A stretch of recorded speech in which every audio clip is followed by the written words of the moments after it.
फैसल आबाद का इलाका गुलशन मदीना, जहां एक ही घर से 7 जनाजे उठे, पूरे मोहल्ले में कोहराम मच गया। क़यामत का सा समा था। पुलिस को इत्तला दी गई। पुलिस जब जाए वकुआ पर पहुंची तो क्या देखती है कि वहां पर बच्चों समेत 2 ख़वातीन और 1 मर्द, इनके सर पर गोलियां मारी गई हैं और इनको कत्ल कर दिया गया है। इन्वेस्टिगेशन आगे बढ़ाई गई तो मालूम हुआ कि इन तमाम लोगों को मारने वाला कोई और नहीं, इस घर का सरबराह था। उसका नाम था काजिम। उस शख्स ने किस तरह से अपनी 2 बीवियों और 4 बच्चों को कत्ल किया, आज की वीडियो में बताने जा रही हूँ। और ये भी बताने जा रही हूँ कि अभी तक की तफ्तीश में क्या सामने आया है कि उनको किस तरह से मारा गया।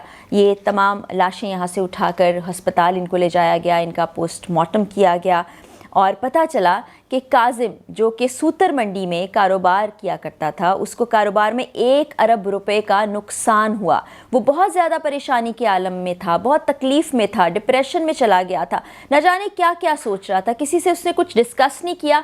एक रोज़ वो अपनी बीवी, जो कि एक बीवी उसकी लाहौर में रहती थी, उसको फैसलाबाद बुलाता है, उस घर में जहाँ पर वो अपनी पहली बीवी और 2 बच्चियों के साथ रहता है। अपनी वालदा से कहता है कि आप कुछ काम की गर्ज से जाइए, शाम तक वापस आइएगा। ड्राइवर के साथ वालदा को घर से भेज देता है और उसके बाद अपनी दोनों बीवियों और 3 बेटियां और 1 बेटा, उन सबको नशा आवर दवाएं खिलाकर सुला देता है। वो तमाम लोग सो चुके होते हैं। उसके बाद एक एक करके उनकी कन पट्टियों पर गोलियां मारता है, उसके बाद खुद को भी मार लेता है। अब उसकी 2 बीवियों के साथ साथ पहली बीवी में से 2 बेटियां, एक बच्ची 17 साल की, एक बच्ची 18 साल की थी, जो कि मेडिकल की तालीम हासिल कर रही थी और मुस्तकबिल में अगर ज़िंदगी इजाज़त देती तो वो डॉक्टर बन जाती। और दूसरी बीवी में से 8 साल की एक बच्ची और 6 साल का एक बच्चा मूसा, जिनको इस तरह से इस जहाने फ़ानी से जाना पड़ा और ख़ुद को भी उसने मार लिया। बताया ये गया मोहल्ले की जानिब से कि बहुत ही मिलनसार किस्म का आदमी था, बहुत सुलझो आदमी था, कभी किसी से लड़ाई झगड़ा नहीं किया। बल्कि ताजिर बिरादरी से भी पूछा गया तो उन्होंने भी यही बताया कि बहुत ही अच्छा इंसान था।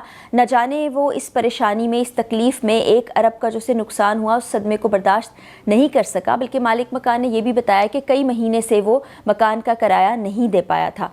वालदा, जो कि किसी काम की गर्ज से उनको घर से भेज दिया गया था, जब वो वापस आई उन्होंने देखा कि घर में एक कोहराम मचा हुआ है, हर तरफ लाशें हैं, उनके ख़ानदान के ख़ानदान उजड़ चुके हैं। वो किस हालत में आ गई, किस कैफियत में आ गई और किस तकलीफ़ में इस वक्त हैं, वो वही बता सकती हैं। बहरहाल की बहुत बड़ा सानिया है, इस पर पुलिस मज़ीद तफ्तीश कर रही है। बताया ये भी जा रहा है कि एक नोट मिला है जाए वकुआ से, जहाँ पर इन तमाम अपने घर के अफराद को कत्ल करने से पहले काजिम ने कोई नोट भी लिखा है। अब आप काजिम की ज़हनी हालत भी देखें कि क्या उस पर गुजरी होगी, कितने अरसे से वो इस तमाम चीज़ को फ़ेस कर रहा होगा। उसके बाद उसने ये फ़ैसला लिया होगा कि वो अपने पूरे ख़ानदान की जान लेगा, जिसके लिए ख़ास तौर पर उसने अपनी दूसरी बीवी को भी बच्चों समेत यहाँ पर बुलाया। और माँ को पहले लगा कि शायद दोनों जो बीवियाँ हैं उनके दरमियान कोई मामला हो गया है, दोनों ख़ानदानों के दरमियान कोई अनबन है, शायद सुलह सफ़ाई कराने की कोशिश की जा रही है। लेकिन उस माँ को नहीं पता था कि ये दिन उसके लिए क़यामत बन के टूटेगा। जब वो चंद घंटों के लिए घर से चली जाएगी और वापस आएगी तो वो अपने बेटे समेत अपनी बहुएं और अपने पोते पोतियाँ भी गंवा देगी। ये बहुत ही अफसोसनाक, बहुत ही कर्मनाक वाक़या है।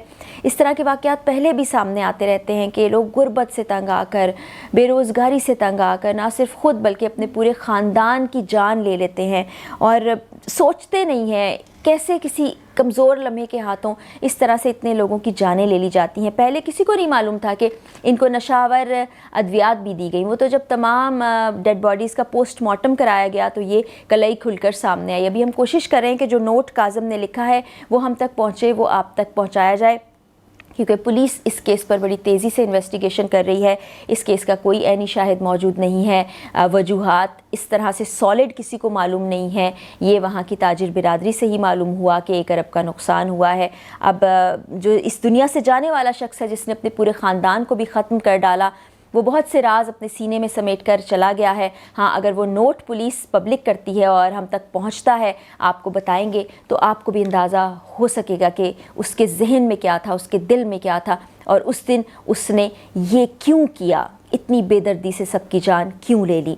और दूसरा एक और चीज़ मैं तमाम लोगों से हमेशा गुजारिश करती हूँ कि हमें अपने इर्द गिर्द मोहल्ले दारों, रिश्तेदारों, अपने अजीज़ों प्यारों से इतना ताल्लुक़ तो रखना चाहिए कि हमें मालूम हो कि वो किस कैफियत से गुज़र रहे हैं, उनकी ज़िंदगी में क्या मसाइल चल रहे हैं, क्या वो किसी परेशानी का शिकार तो नहीं है।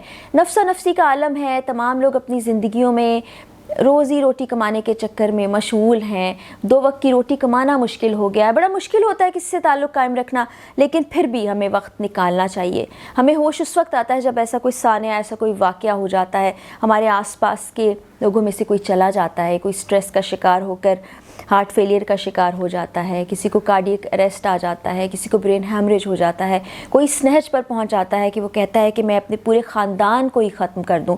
कोई तो हमने ऐसे केसेस भी देखे जहां से बच्ची ने तकाजा किया अपने वालिद से कि ईद पे मुझे नया जोड़ा ला दो, तो वालिद ने अपनी जान लेने के साथ साथ उस बच्ची की जान भी ले ली। ये बहुत अफसोसनाक है। रियासत को इस सिलसिले में कोई इक़दाम उठाना चाहिए। ऐसे तमाम लोग जो मुश्किल में हैं उनकी इमदाद के लिए कोई ना कोई सिलसिला होना चाहिए, वरना ये दर्दनाक पहलू बताते बताते हम खुद भी स्ट्रेस में आते हैं, तकलीफ़ में आते हैं, हम खुद भी डिप्रेशन में जा सकते हैं। हमारी सोसाइटी में जो कुछ हो रहा है बहुत ही तकलीफ़ दे, और उसको रिपोर्ट करना इससे भी ज़्यादा तकलीफ़ दे है। इस मामले में जो भी मज़ीद तफ्तीश हम तक पहुँचेगी आप तक पहुँचाएँगे। इजाज़त दीजिए, अल्लाह हाफ़िज़।